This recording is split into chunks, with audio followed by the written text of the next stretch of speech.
one of the things I know about going through the breakup of a relationship is it's highly stressful, and you end up either feeling like you're crazy or everyone else feels like you're crazy, and you actually are feeling very sane and reasonable. So where do you get the balance for that? Again, not directly relevant, but I think part of you getting through this well is going to be finding release to that stress. I love adrenaline sports. You might love crocheting or doing art. For me, if I'm stressed out, I get on a motorbike and I go race it on the track. So you've got to figure out what your stress relievers are, what your work-life balance things are, so you can go do those when you're under deep, deep stress. And the last thing I'll say about that is I love taking photographs. So sometimes I'm awake in the middle of the night. I have biochemistry that either causes me to sleep long or sleep short. And when I sleep short, it's like an hour. So I get up at 3 in the morning and I go out and photograph the stars, which is better than lying in bed worrying, which is the other thing that you can do, worry yourself into feeling sick. I'm sort of not down with that, so I'd rather go do something productive. And maybe your version of that is writing poetry or going out and riding on a bike or whatever, but you've got to find something to do when you're up in the middle of the night trying to figure out what to do. So today's presentation, I'm going to give you some strategies on how to face and solve problems and issues that you are going through. I heard in the pre-session discussion, at least one of you has already gone through all this, and maybe it's time to evaluate how well you did and figure out what else you could do. One of the things I'd say to you is, if you've been through this already, you're in a prime position to help somebody else who hasn't, or who is going through the breakdown of their primary relationship. So don't undervalue your own experience. You don't have to be a psychologist or a counsellor or a coach to be helpful. All you have to do is be alive and have gone through something like this, and then you've got some advice. I once heard a Texas lawyer whose job it was to prosecute not criminal defence cases, but civil and family defence cases, say that in his experience of court, not just family law, but all court cases, is that 90% of the time when a client loses the case, it's because they didn't show up to the court. And that doesn't mean physically, they didn't show up to what was actually going on. So his discussion around that was that clients would show up to some other court case that was going on, the one that they thought should be happening. So they would use words like, this shouldn't be happening to me. Why are they doing this to me? This is unfair. And all of that's true, but it's completely irrelevant to the fact that you're sitting in court defending yourself. And that they lost because they weren't showing up to what was actually going on. And I thought, when I heard that, I thought of the number of clients I've walked through, traumatic experiences, and they just weren't showing up to what was really going on. Whether it was the parenting of their kids and the misbehaviour and the conduct, and the kids got on detention for the 4th time, the parent not showing up to what's actually going on. The child is reaching out, crying out, and in a lot of trouble. So please show up to that parenting situation. Or, I'm about to lose my job. TAFE New South Wales recently put out on ABC, there was a show there saying that they had to shed 25,000 jobs. Now, I've got several friends that work in TAFE and they're just not showing up to that. They're saying, oh, it's business as usual, here I am, I've got my job. And I'm saying, guys, 25,000 jobs. That's a lot of jobs. You better start figuring out, go refresh your CV, do something. No, it's all fine, business as usual. And it's like they're just not showing up to what's really going on. And so if you take nothing else away from this morning, you've got to show up to what's really going on. It's painful, it's difficult, it's tough. But if you don't do that, you're going to lose the case. Now, that could be legal, but I'm also talking about relationships, I'm talking about parenting, I'm talking about, your neighbours probably know as much about what's going on in your life as anything else. So along the way, I'll do 2 things. I'll track through some case studies. The one big case study I'm going to work through is I was there at the marriage, I was there at the birth of their children, I was there at their breakup, I was there at the court, I was there after it all fell apart, and that's Joel and Karina. So I'm going to track their story through with you, and with their permission, or with his permission anyway, because he's the one that I ultimately ended up helping through. But before I give you his sort of go-to-woe journey, I just wanted to tell you the story about Kate and her husband Mick, because Kate wasn't showing up to what was going on. Now, if you rocked up to their house for a barbecue, as I often did, you would think there was nothing wrong. It was beer and pizza, lovely home, lovely wife, lovely children, lovely dog. But underneath the surface of that, it was hell. Mick was an ass. He was a drug abuser, he was unemployed, he was not helpful, he was viewing pornography, he was abusing Kate. And because of the number of times I'd been in that home, I started to sense something was terribly wrong with their situation. But she was behaving like Dorothy in Wizard of Oz. She was all happiness and life. And I just said to her one day, Kate, can I take you out for coffee? We sat down and I said, I don't know why the hell you're still married to this guy. And then I began to lay out all the reasons I couldn't figure out why she was still there.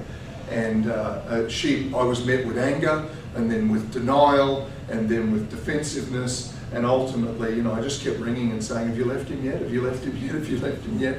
And in the end she said, all right, but what am I supposed to do with the rest of my life? Now, she was in her mid-30s, she's got plenty of life left, but she was scared of letting go of that because she didn't know what on earth would happen next. And I said, that's a terrible reason to stay in a relationship, that you don't know what's coming up next. I don't know what's coming up next for me, and I think I've got a pretty good life. Why are you making that the reason to stay? Please leave. And ultimately, as she worked through, because she had some moral convictions around marriage, she figured it's once and for life, and she held fairly strongly to that. I said, all of that aside, you didn't know that you married this guy. This isn't the guy you married. You married someone else 15 years ago, and now he's become this. This is not what you signed up for. I'm sure of it. So, please, let's evaluate this in the cold hard light of day, because if I was you, I would have left him by now. And so, and I hold the same belief system she does about marriage, but this was out of the park. So ultimately, she, put in for separation. He didn't fight it. She went for custody of the kids. He didn't fight it. They, went for the battle of the house. He didn't fight it, and he just quietly left. Turns out he had a girlfriend, so he went off to be with her, and it was like, well, so what do you expect? The guy was being unfaithful anyway. I'm going to be working with a model of the brain. It's very, very simple. It was first proposed by Dr. Paul McLean, and it basically says that the human brain is made up of three systems: the physiological system, the emotional system, and then your ability to cognitively and rationally think. This is interesting neuroscience, but it has everything to do with parenting, and it has everything to do with the way you cope with stuff, because you formulate all your plans in the blue bit, and then you react and respond to people with the pink bit. So you think you've got a plan, and then the minute it gets ugly and emotional, you go to your lizard brain. And this is really important, because when you're trying to negotiate with your ex, or soon-to-be ex, you're developing your strategies here, and they are responding to you out of here. If I can put it in a slightly different way, this is your ex, or soon-to-be, and this is what you've got to get used to negotiating with. Nothing will be reasonable, nothing will be rational, everything will be laid back from their point of view. What's the rush? And as long as you know that, you can pitch yourself correctly to them. You don't have to put them down, you don't have to mistreat them, you just have to realise you're not dealing with a human, you're dealing with something very reptilian. And that is the way it is. I'm not putting them down, I'm not saying they're a bad person, because if I put you under threat, you'd behave exactly the same way. So all we've got to do is just sort of work our way through that and say, okay, fine, when they go lizard, what are our strategies? Mark Alston is a guy that works with bomb scare threats. He's the guy that talks the guy down off the building from committing suicide. So he's in hostage negotiation situations. The stakes are a lot higher than what you and I have to face. And he has this system of going from oh crap to okay. Put any expletive you want in the top line. So when someone's in their lizard brain, the only thing they're thinking is, I'm screwed, it's all over, what's the point? So they're willing to do anything to get out, including picking up a gun and shooting you.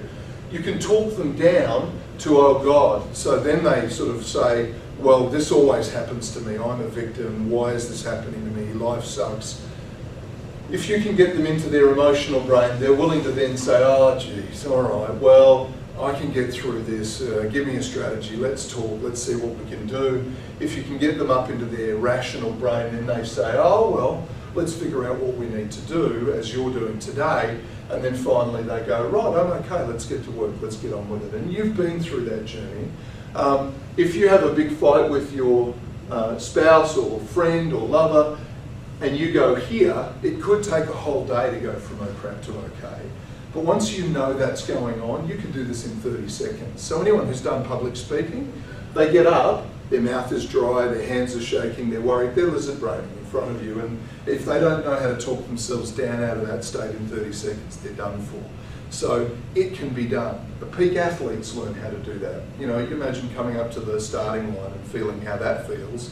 You cannot run a race in lizard brain. You've got to be calm and be rational.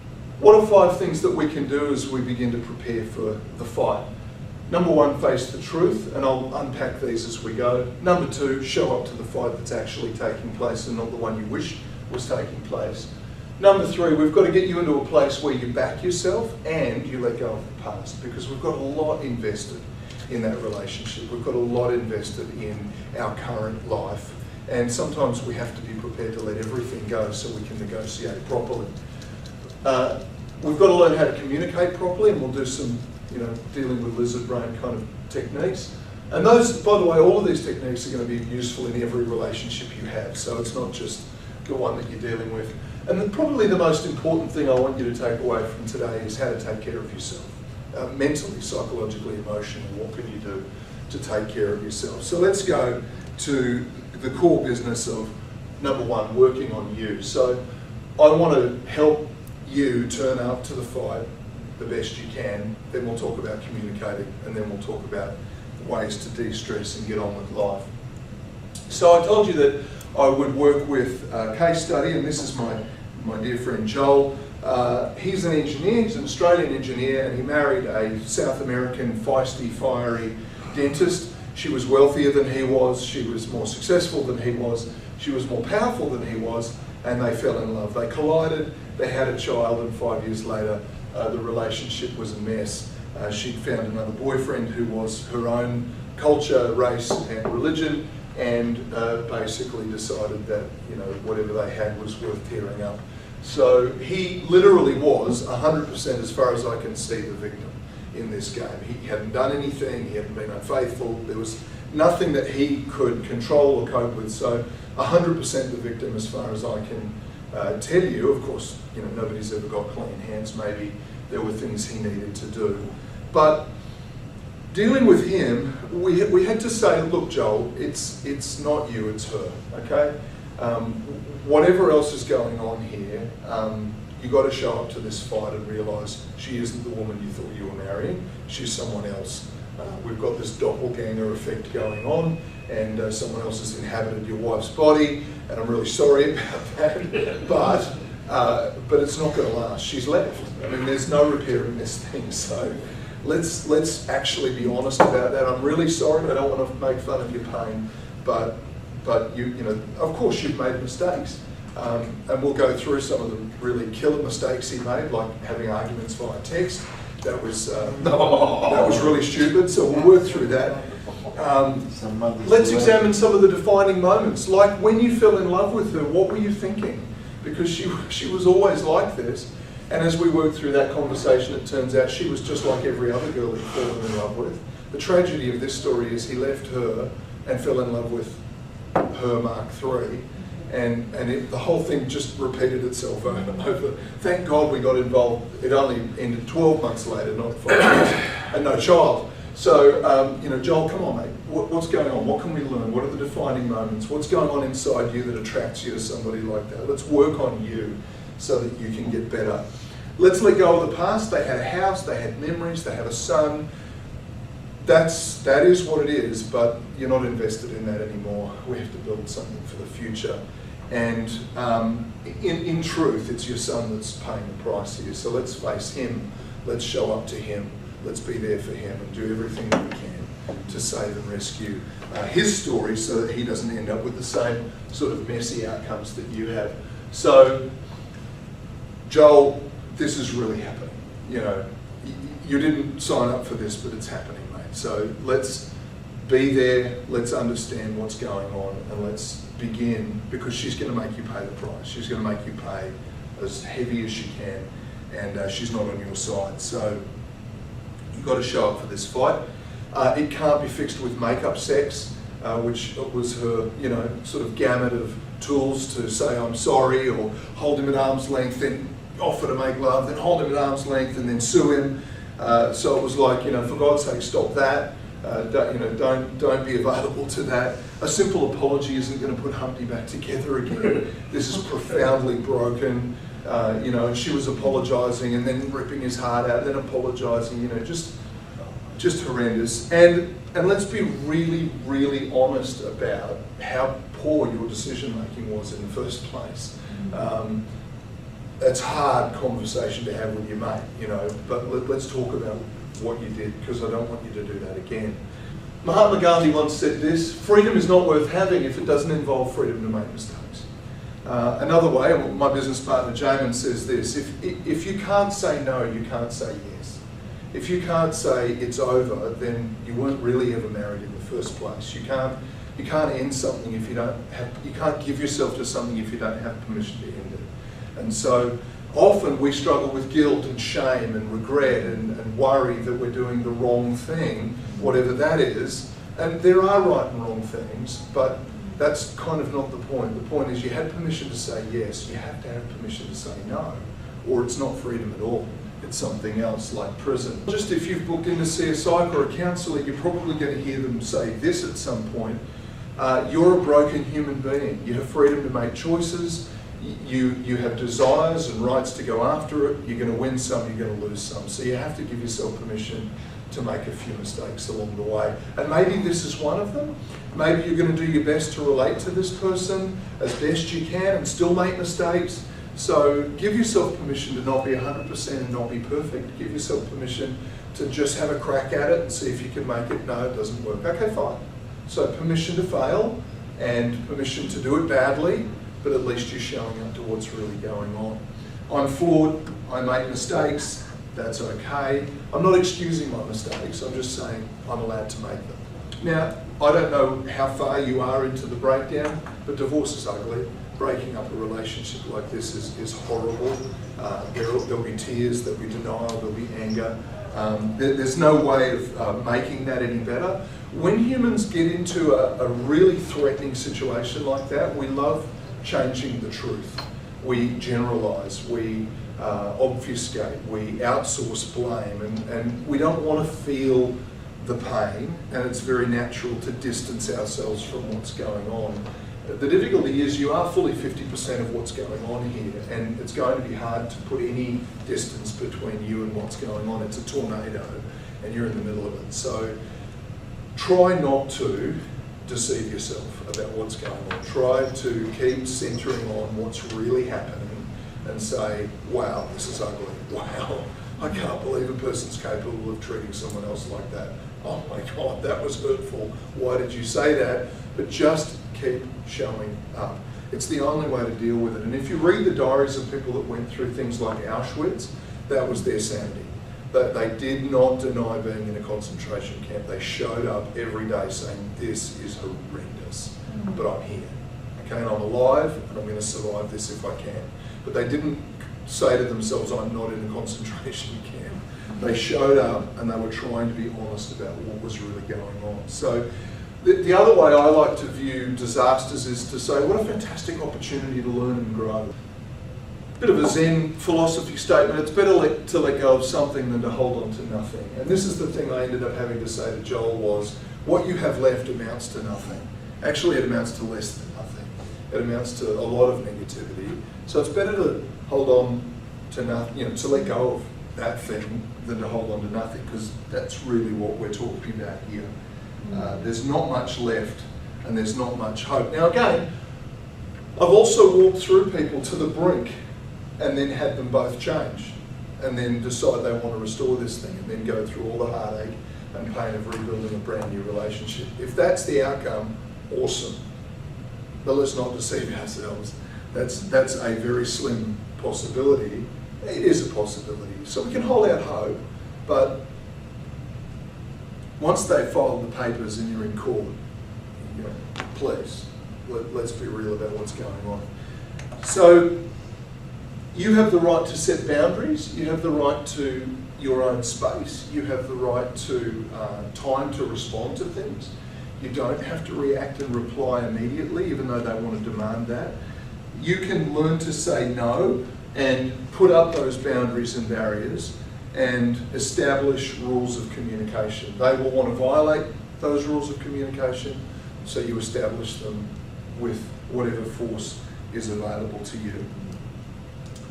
I used this picture to try and explain to Joel kind of what was left in his marriage. I said, it's like your shed, mate. It's full of crap. There's stuff there that we can sell at a garage sale, but there's not a lot left.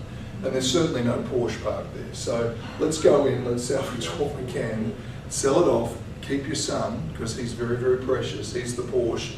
Take that out, and then the rest of it we're just going to have to deal with. I looked in my freezer the other day. We haven't defrosted it for 2 years, and there's a lot of stuff down the bottom of that freezer. I don't even know what's down there. There's stuff, right? It's not recognisable, and it's very ugly, right? So defrost the thing and clean it up. Number 2, let's talk about communicating. Let's work on how you can set some communication with a lizard strategies for yourself. Again, just ducking back to Joel and his soon-to-be ex-wife, they got to a place in their breakdown where they were constantly fighting. There was no longer make-up sex or any kind of putting Humpty back together again. It was acrimonious. So they got to a place where it was tit for tat. So if he threatened this, she threatened that. If her solicitors wrote a letter, his solicitors wrote a letter.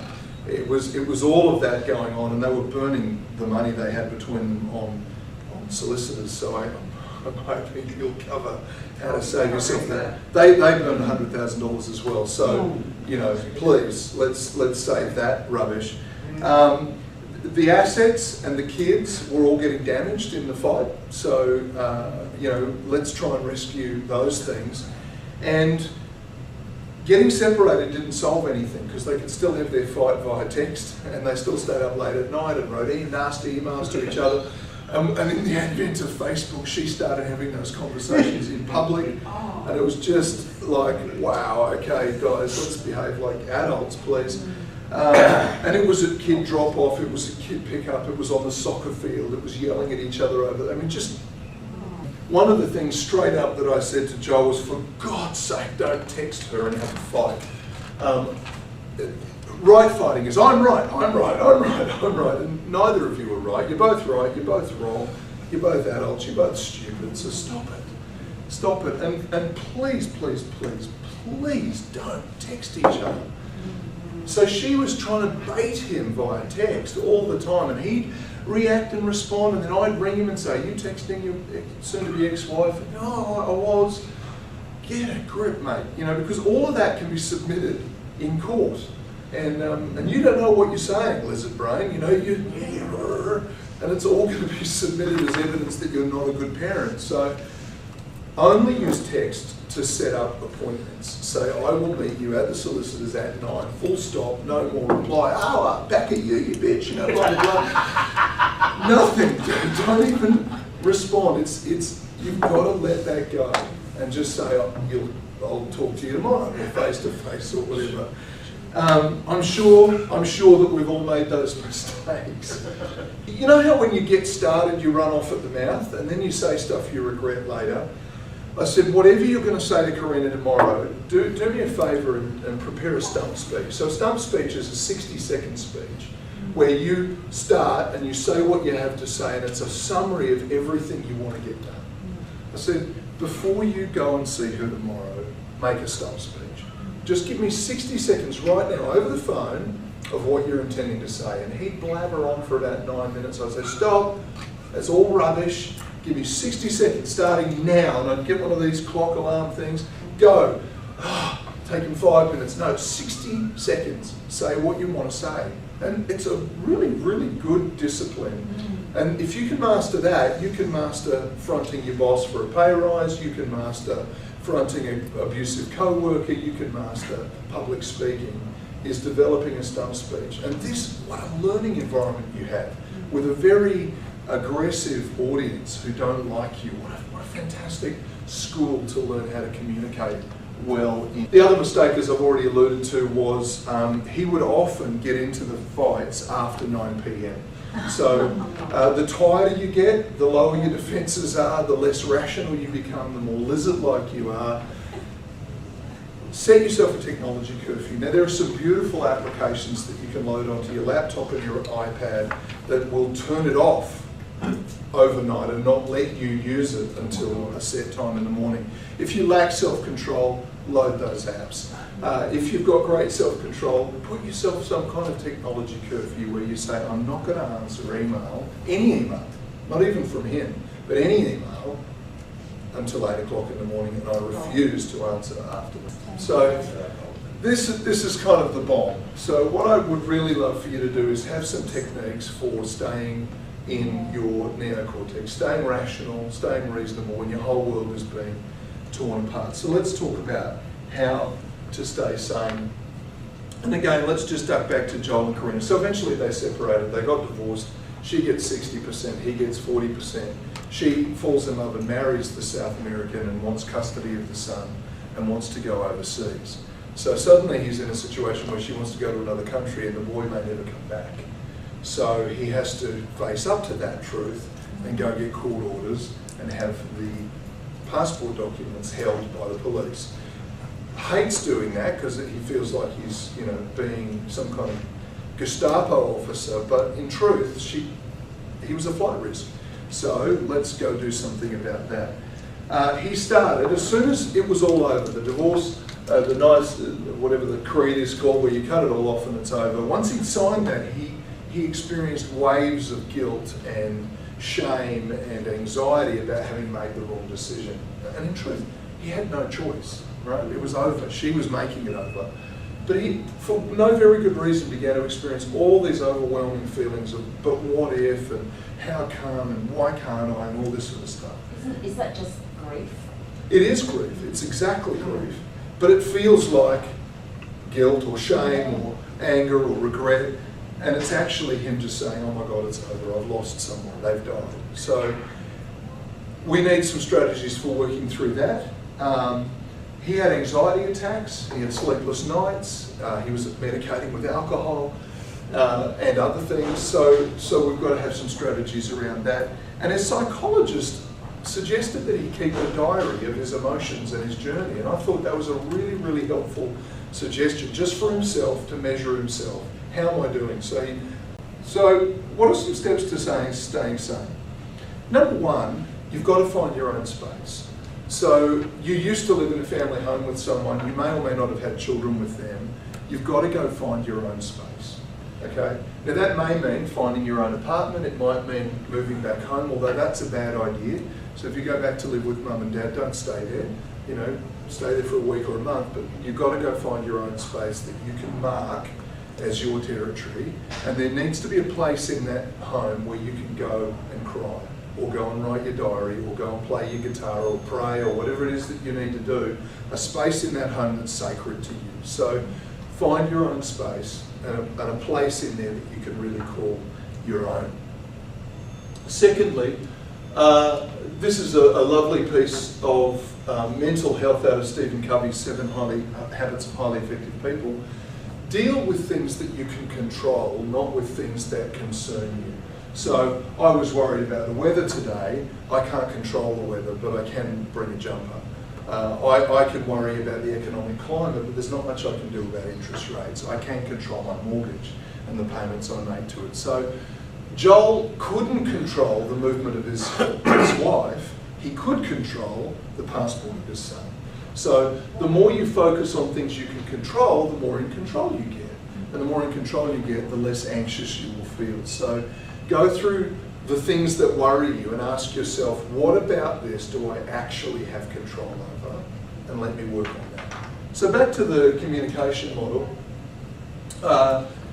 You are going through either the first, second, or third most stressful thing a human being can go through. So this is a psychological stress scale, the social readjustment rating scale, and these are the top 5 items. Okay, so going through the death of a spouse is the most stressful thing, going through a divorce is the second, marital separation third, jail term fourth.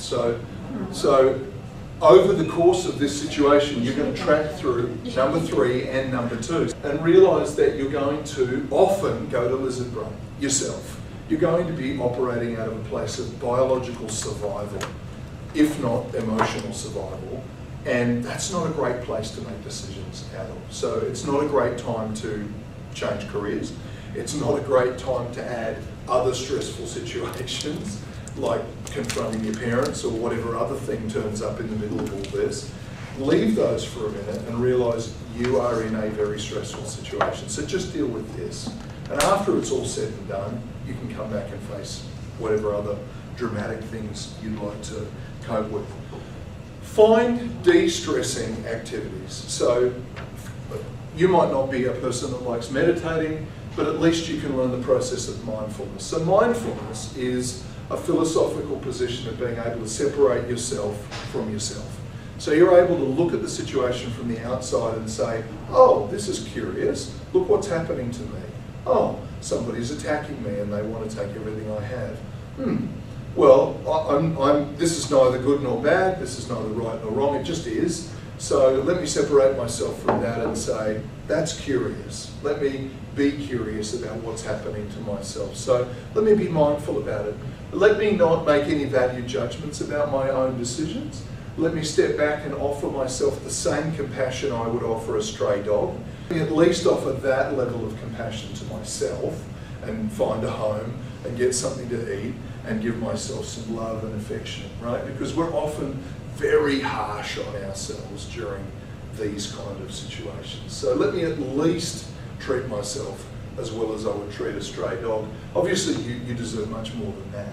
You deserve to be treated like a prince or a princess, but start with survival and work your way up. An awesome de-stressing situation that I can give you straight away is learning to breathe, and I don't mean breathing meditations. If you can breathe in over the course of 6 seconds and breathe out over the course of 6 seconds, and I challenge you to have a go at that right now, you will reset your autonomic nervous system.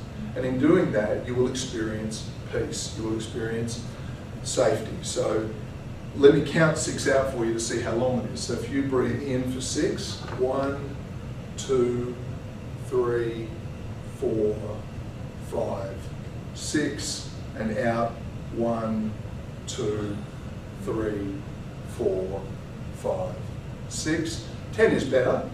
There's a little neuron in the top upper left-hand quadrant of your heart that's checking blood pressure all the time, and it gets very confused when you do that and says, oh my God, what's happening? And it resets your nervous system, which is really great because then you've got psychological reintegration at a biological level. Lots of big words just means you'll experience peace. So have a go at that. Have a go at it in the middle of your court case. Have a go at it when you're talking to your solicitor. Have a go at it next time you're having an argument and just say, wait a minute, breathe. As I mentioned, Joel was offered by a psychologist to write a journal or keep a diary. I've started doing this in the last 6 weeks, just for my own journey so that I could stand up here and not be a hypocrite and say to you, wow, it is so helpful to realise the ups and downs that you go through. I also journal everything else, when I get up, when I go to sleep, what meds I'm on, you know, how much alcohol I'm drinking, how much water I'm drinking, whether I'm exercising, what my emotional state is. I'm just trying day to day to keep a track of what's going on, so that when you are telling your story to someone else, you've actually got a documented history of what's going on, and you can say, wow, I am doing much better this month than I was 6 months ago. Look at this, this is such great improvement. I would hate for you to just survive this event. I would hate for that to be the outcome, for you to just make it through with your sanity intact. That would be an existence, but it wouldn't be living. So when you find your own space, when you make your own zone to live in, what we need to start doing is looking for things that will cause you to flourish. So it may be a childhood dream of yours to go walk Cradle Mountain, or it may be a childhood dream to take up art or something.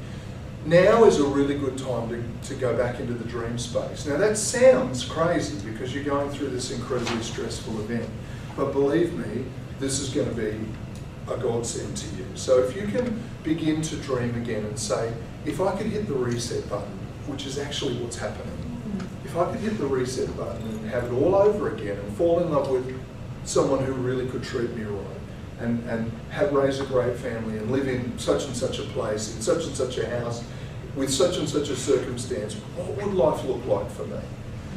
Now is a really great time to evaluate, not backwards, but forwards. So rather than full of regret and guilt and shame, put yourself in the dream space. Now, you're sitting there thinking, that sounds like a great idea, sure, when are you going to do that? When are you going to give yourself permission to dream again? Once we're through some of this, and once we've dealt with some of the violence of what's going on, you'll find a place, and it'll get quiet one Sunday morning, and you'll be able to say, now let me get out an empty piece of paper. One of my favourite things to do is I go to an art shop and buy A2 paper, nice and big. I've got 3 whiteboards in my house, lots of empty white space to dream and play and think and write and journal and go nuts. So I've got A2 art paper, and I go downstairs, I get out, I've got one of these disposable fold-out kind of trestle tables, blank piece of paper, dream. So just write down what's going on inside and what you want. Dream space will begin to help you go through not just surviving, but thriving. This may sound crazy, but once you've written your journal, you have some really, really good stuff for it. And I can't tell you the number of times I've sat with clients saying, truth is stranger than reality. Like, this is nuts. What's happening to you is nuts. If you could somehow find a way to communicate that with other people, they would be so relieved to know they're normal. You know, this is fantastic. Now, you don't have to write a book, but you might want to write a blog. And you don't even have to make it public. You can write a private blog that nobody ever reads, but it's really good stuff to start creatively journaling and writing and getting your diary out into a bigger space. And who knows, you might be able to start a support group or a self-help group or whatever. The encouragement out of that metaphor, though, is this is the chapter, the opening chapter of a new life. Once this is all over and you're through it, you have a chance to start over. You have a chance to go through. You've got some baggage, you've got some issues, you've got some scars, but this is the start of a new book. So what are we going to write? What are we going to do? Where are we going to go? How are we going to be? I don't know what your writing style might be, but I like working in private and then editing in public. I like having a friend review what I'm doing. I like having someone else read what I've written and help me think through what I'm doing. Maybe you're the other way around. Maybe you like writing out loud and then editing in private so nobody gets to criticise you. Whatever. The point here is get a friend. You've all brought a support person today. That's awesome. Are they in a place to help you review, evaluate, check in? Because your diary is going to be full of craziness, okay? You're going to be writing stuff that just isn't true, but it's true for you. And if someone else were allowed to peek in there and you could be vulnerable with them, they could maybe give you a reality check on some of that stuff and say, you know what? That just isn't how this is going down. Bit of a reality check here. I think you need to consider this, this, and this. So, friends and support networks and groups, people to hang around. It's not AA, you're not an alcoholic, you're not addicted to this breakup, but support groups can be very, very helpful to the process. So.